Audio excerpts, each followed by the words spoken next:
Defense off to watch for that play, the throw over the middle, and then Reggie Ragland gets it done, Jim. Well, the hard part is for a quarterback, you do that hard sell in a goal line formation. Somebody's looking at it. Those linebackers if they backed out. So Tom's throwing it, almost assuming they can. And finally get it to Kelsey. Kelsey somersaults it for a game of about 9.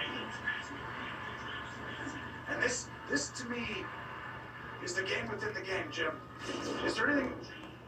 Kelsey's going to come across the screen right here from all the way from the left. And Mahomes does a great job getting Hightower up in the air. Speaking of up in the air, and there he is up in the air. But this is an important drive right now.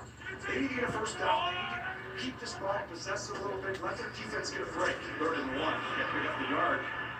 And the Patriots were on it, and they're going to keep them short. That was Damian Williams.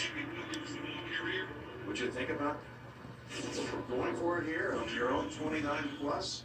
You really can't. I mean, it's not.